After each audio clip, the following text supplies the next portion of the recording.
Abu Ubaidah bin Al-Jarrah, umat Muhammad yang paling amanah. Rasulullah Shallallahu Alaihi Wasallam bersabda, sesungguhnya setiap umat itu ada orang kepercayaan. Orang yang paling terpercaya di tengah umatku adalah Abu Ubaidah bin Al-Jarrah. Hadis riwayat Bukhari dan Muslim. Ini adalah persaksian Rasulullah Sallallahu Alaihi Wasallam tentang mulianya akhlak Abu Ubaidah bin Al-Jarrah. Tentu ini adalah sebaik-baik rekomendasi. Lalu, seperti apa profil lengkap Abu Ubaidah bin Al-Jarrah? Nama dan nasabnya. Nama Abu Ubaidah adalah Amir bin Abdullah bin Al-Jarrah Al-Fihri Al-Qurashi radhiyallahu anhu. Ia lebih dikenal dengan kunyahnya Abu Ubaidah dan langsung dinisbatkan atau dibinkan ke kakeknya. Sementara ibunya adalah Umaymah binti Ghanam. Abu Ubaidah lahir 40 tahun sebelum hijrah, tepatnya tahun 584 Masehi. Ia adalah laki-laki yang berperawakan kurus berwajah cekung. Janggutnya tipis, posturnya tinggi bungkuk, dan patah gigi serinya. Tabaqat Ibnu Sa'ad. Meskipun berasal dari Quraisy, suku terhormat di Mekah, namun sedikit sekali riwayat yang mengisahkan tentang kehidupan Abu Ubaidah sebelum memeluk Islam. Sehingga kehidupannya kita kenal adalah kehidupan tatkala ia mulai memeluk Islam. Memeluk Islam. Abu Ubaidah bin Al-Jarrah radhiyallahu anhu adalah salah seorang sahabat yang pertama memeluk Islam. Keislamannya hanya beda 1 hari setelah Islamnya Abu Bakar As-Siddiq radhiyallahu anhu. Dan dari dakwah Abu Bakarlah ia memeluk Islam. Kemudian bersama Abdurrahman bin Auf, Utsman bin Maz'un, dan Al-Arqam bin Abil Arqam, ia menemui Rasulullah Sallallahu Alaihi Wasallam. Mereka menyampaikan pada Nabi telah menerima kebenaran Islam. Dan mereka inilah pondasi kokoh dan pertama dakwah Islam tersebar di kota Mekah. Al-Mustadrak. Kedudukan yang mulia. Abu Ubaidah adalah salah seorang dari 10 orang sahabat yang dijamin masuk surga. Ia 2 kali berhijrah, turut serta dalam perang Badar dan perang-perang setelahnya. Saat helm perang Rasulullah bengkok, menghujam hingga mematahkan gigi beliau, Abu Ubaidah lah yang melepaskan helm yang sempit itu dari kepala Rasulullah Sallallahu Alaihi Wasallam. Dan saat barisan kaum muslimin porak-poranda di perang Uhud, ia tetap teguh bersama Rasulullah Sallallahu Alaihi Wasallam dalam kepungan musuh. Al-Mustadrak. Keutamaannya yang lain adalah ia dipuji oleh Rasulullah Sallallahu Alaihi Wasallam dalam sabda beliau, laki-laki yang terbaik adalah Abu Bakar, laki-laki yang terbaik adalah Umar, laki-laki terbaik adalah Abu Ubaidah bin Al-Jarrah, laki-laki terbaik adalah Usaid bin Hudair, laki-laki terbaik adalah Thabit bin Qais bin Syammas, laki-laki terbaik adalah Mu'adz bin Jabal. Laki-laki terbaik adalah Mu'adz bin Amr bin Al-Jamuh. Hadis riwayat At-Tirmidzi. Abdullah bin Syakik berkata, aku bertanya pada Aisyah, siapakah di antara sahabat Nabi Shallallahu Alaihi Wasallam yang paling beliau cintai? Aisyah menjawab, Abu Bakar. Lalu siapa, tanyaku? Ia menjawab, Umar. Setelah itu, tanyaku lagi, Abu Ubaidah bin Al-Jarrah. Jawabnya, aku bertanya lagi, siapa lagi? Ia hanya diam. Sahih At-Tirmidzi. Mendapatkan pendidikan dari sang penerima wahyu. Pada tahun 8 Hijriah, Rasulullah Sallallahu Alaihi Wasallam mengutus Amr bin As menuju Dhatus Salasil. Dhatus Salasil adalah perang menghadapi Romawi di Syam, di perkampungan Bani Bali. Rasulullah Sallallahu Alaihi Wasallam juga menyertakan Abdullah dan orang-orang Quda'ah lainnya untuk menemani Amr. Urwah bin Az-Zubair mengatakan, Bani Bali masih paman dari Al-As bin Wail. Saat tiba di sana, ia merasa takut karena jumlah musuh begitu banyak. Amr pun mengirim utusan kepada Rasulullah untuk meminta bala bantuan. Rasulullah mengerahkan generasi awal muhajirin. Berangkatlah Abu Bakar, Umar, dan sejumlah pasukan lainnya dari kalangan muhajirin. Pasukan bantuan ini dipimpin oleh Abu Ubaidah bin Al-Jarrah. Musa bin Uqbah mengatakan, "Saat mereka tiba, Amr, aku adalah pimpinan kalian. Karena aku meminta kepada Rasulullah pasukan bantuan." Orang-orang muhajirin berkata, "Engkau adalah pimpinan untuk pasukanmu." Sementara Abu Ubaidah adalah pimpinan pasukan muhajirin. Amr kembali berkata, "Kalian ini adalah bala bantuan yang aku pinta pada Rasulullah." Melihat kondisi seperti ini, Abu Ubaidah menunjukkan akhlak yang mulia dan kelembutan karakternya. Ia berkata, "Ketahuilah hai Amr, Rasulullah Shallallahu Alaihi Wasallam janjikan kepadaku dengan ucapan beliau, kalau kau temui Amr, kalian berdua ditaati. Dan jika engkau tidak taat padaku, sungguh aku benar-benar akan menaatimu." Lalu Abu Ubaidah menyerahkan kepemimpinan kepada Amr bin As. Al-Baihaqi menyebutkan kisah ini sebelum menaklukkan Mekah. Di antara pengaruh besar didikan Rasulullah Sallallahu Alaihi Wasallam pada Abu Ubaidah adalah dalam permasalahan al-wala atau loyal dan al-bara, tidak loyal. Terdapat kisah dalam masalah ini. Mungkin kisah ini akan sulit diterima dan dibayangkan. Di Perang Badar, Abu Ubaidah bertemu dengan ayahnya di pihak musuh. Abdullah bin Syaud menceritakan, ayah Abu Ubaidah menantang sang anak di Perang Badar. Saat duel itu, Abu Ubaidah berhasil membuat ayahnya terpojok. Saat sang ayah sudah banyak terluka, Abu Ubaidah pun menghabisinya. Turunlah firman Allah berkaitan dengan kejadian ini.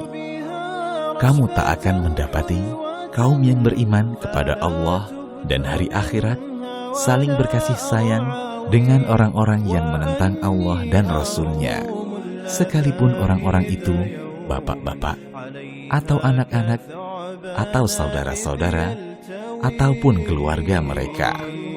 Mereka itulah orang-orang yang telah menanamkan keimanan dalam hati mereka dan menguatkan mereka dengan pertolongan yang datang daripadanya, dan dimasukkannya mereka ke dalam surga yang mengalir di bawahnya sungai-sungai. Mereka kekal di dalamnya. Allah ridha terhadap mereka, dan mereka pun merasa puas terhadap limpahan rahmat-Nya. Mereka itulah golongan Allah. Ketahuilah bahwa sesungguhnya Hizbullah atau golongan Allah itu adalah golongan yang beruntung. Quran Surat Al-Mujadilah ayat 22. Diriwayatkan oleh At-Tabrani, Al-Hakim, dan Al-Baihaqi. Tentu sulit dibayangkan bagaimana bisa anak membunuh ayahnya. Apalagi dengan kacamata orang-orang toleran yang takkan pernah menyentuh akidah al-wala dan al-bara. Mereka akan bingung, akan berprasangka, mungkin mereka kecewa dengan agama ini dan orang-orang yang dijadikan teladan dalam agama. Tapi kita yang kenal al-wala dan al-bara tidak seperti itu cara pandangnya. Abu Ubaidah pun adalah seorang yang berakhlak mulia. Rasa tega dan kuat yang ia dapat saat berhadapan dengan sang ayah adalah spirit dari Allah Subhanahu wa Ta'ala. Ia tidak menimbang dengan pandangan dunia yang fana, sehingga ia berhasil keluar dari sekat dan ikatan duniawi, lalu menguatkan diri dengan ikatan akidah. Peranan penting. Abu Ubaidah radhiyallahu anhu adalah seorang pemimpin yang amanah. Diriwayatkan oleh Al-Bukhari dari Hudzaifah radhiyallahu anhu. Orang-orang Najran pernah datang kepada Rasulullah sallallahu alaihi wasallam seraya berkata, "Ya Rasulullah, utuslah kepada kami seseorang yang jujur dan dipercaya." Rasulullah sallallahu alaihi wasallam bersabda, "Sungguh, aku akan mengutus kepada kalian seseorang yang sangat jujur dan dapat dipercaya." Para sahabat merasa penasaran dan akhirnya menunggu-nunggu orang yang dimaksud oleh Rasulullah itu. ternyata Rasulullah mengutus Abu Ubaidah bin Al-Jarrah. Abu Ubaidah bin Al-Jarrah adalah seorang yang sangat mencintai Nabi dan senantiasa membela beliau. Dalam Tabaqat Ibnu Sa'ad, Aisyah radhiyallahu anha mengisahkan, "Aku mendengar Abu Bakar berkata, saat perang Uhud, wajah Rasulullah terluka. Helm perang beliau bengkok menghimpit pipi beliau. Aku segera menuju beliau. Lalu ada seseorang dari arah timur bergerak cepat. Pada saat perang Uhud, sebuah batu dilemparkan ke wajah Nabi. Aku merasa lemparan itu begitu keras, sehingga dua rantai helm beliau sendiri terputus. Aku bersegera berlari menuju Rasulullah, dan kulihat seorang pria bergegas lari ke arahnya. Orang itu bergerak ke arah Rasulullah, seolah-olah sedang terbang. Karena itu, aku berdoa untuknya. Ya Allah, jadikan orang ini sebagai sarana penyebab kebahagiaan. Artinya, apa yang dia lakukan harus menjadi penyebab kebahagiaan bagi Nabi dan juga bagi kita. Ketika kami mencapai Rasulullah, ternyata kulihat Abu Ubaidah bin Al-Jarrah itulah yang mendahuluiku. Dia berkata padaku, wahai Abu Bakar, kumohon padamu demi Allah, biarlah aku yang mengeluarkan rantai ini dari wajah Rasulullah. Hadrat Abu Bakar mengatakan, kuizinkan dia untuk melakukannya. Kemudian Abu Ubaidah meraih salah satu dari dua rantai tersebut dengan giginya dan mencabutnya begitu keras sehingga beliau terjatuh di tanah dengan punggungnya. Beliau melakukannya sangat kuat sehingga salah satu gigi depannya patah. Kemudian ia gigit rantai satu lagi dengan giginya dan mencabutnya dengan sangat keras. Gigi depannya yang lain juga patah. Abu Ubaidah adalah seorang yang berakhlak mulia. Ia seorang yang sangat tenang, zuhud, dan rendah hati. Umar pernah berkata dengan orang-orang yang duduk bersamanya, buatlah harapan. Orang-orang pun menyampaikan harapan-harapan mereka. Lalu Umar berkata, adapun aku berharap sebuah rumah yang dipenuhi orang-orang semisal Abu Ubaidah bin Al-Jarrah bersama Abu Bakar. Abu Bakar pernah berkata kepada Abu Ubaidah bin Al-Jarrah, kemarilah, biar aku membaiatmu sebagai khalifah. Sungguh, aku mendengar Rasulullah SAW bersabda, setiap umat itu memiliki orang yang terpercaya atau amanah, dan engkau adalah orang terpercayanya umat ini. Lalu Abu Ubaidah menanggapi, aku tidak akan mengunggulkan diriku dengan orang yang ditunjuk oleh Rasulullah sebagai imam kami. Abu Bakar berkata pada orang-orang yang hadir di Thaqifah Bani Sa'idah, aku ridha untuk mengurusi urusan kalian salah satu dari dua orang ini. Maksudnya Umar bin Khattab dan Abu Ubaidah bin Al-Jarrah. Bersama Umar bin Khattab, Umar bin Khattab berkata, aku tidak akan mengubah suatu perkara yang telah diputuskan oleh Abu Ubaidah. Tarikh At-Tabari. Keputusan pertama yang dibuat oleh Umar bin Khattab tatkala menjabat khalifah adalah menunjuk Abu Ubaidah sebagai panglima perang menggantikan Khalid bin Walid. Umar berkata, kuwasiatkan padamu untuk bertakwa kepada Allah yang maha abadi, sementara selainnya fana. Dialah yang memberi petunjuk kepada kita, mengeluarkan kita dari kegelapan menuju cahaya. Aku telah menunjukmu menjadi panglima perang menggantikan Khalid bin Walid. Atur mereka sesuai dengan wewenangmu. Jangan kau biarkan kaum muslimin terjerumus dalam kebinasaan dengan semata-mata hanya berharap rampasan perang. Jangan kau posisikan mereka di satu posisi sebelum kau periksa kondisi mereka dan mengetahui tempat yang akan mereka datangi. Jangan kau kirim pasukan kecuali dengan jumlah yang besar. Jangan sampai kau hadapkan kaum muslimin pada kebinasaan. Kalau kau lakukan itu, kau telah menimpakan musibah untukmu, demikian juga untukku. Tundukkan pandanganmu dari dunia dan palingkan hatimu darinya.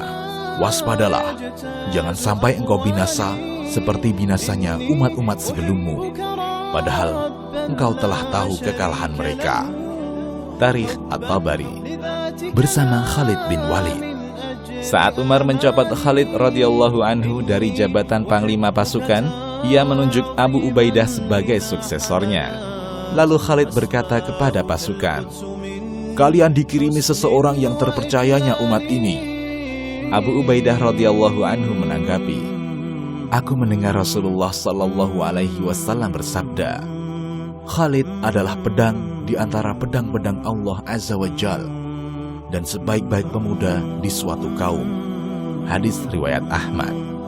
Nasihat: saat terjadi perbedaan pendapat antara Muhajirin dan Ansar tentang siapa yang memimpin setelah Rasulullah, Abu Ubaidah mengucapkan satu kalimat yang menyatukan. Ia berkata, "Wahai orang-orang Ansar, kalian adalah yang pertama menolong dan membantu. Karena itu, jangan sampai kalian menjadi yang pertama berubah." Dalam satu peperangan, ia berpidato membakar semangat pasukannya dengan mengatakan, "Ibadallah, tolonglah agama Allah. Pasti Allah akan tolong kalian. Allah akan meneguhkan kaki kalian. Ibadallah, bersabarlah. Karena kesabaran adalah jalan selamat dari kekufuran. Ridha dari Allah, keselamatan dari ketergelinciran. Jangan tinggalkan barisan. Jangan berikan musuh peluang. Jangan mulai duluan berperang. Siapkan dulu pasukan pemanah. Kita berlindung dulu di balik tameng. Jangan banyak bicara, kecuali zikir kepada Allah Azza wa Jal. Hingga Allah sempurnakan urusan kita ini, insya Allah." Wafat. Penyebab wafatnya Abu Ubaidah bin Al-Jarrah adalah wabah taun yang melanda negeri Syam.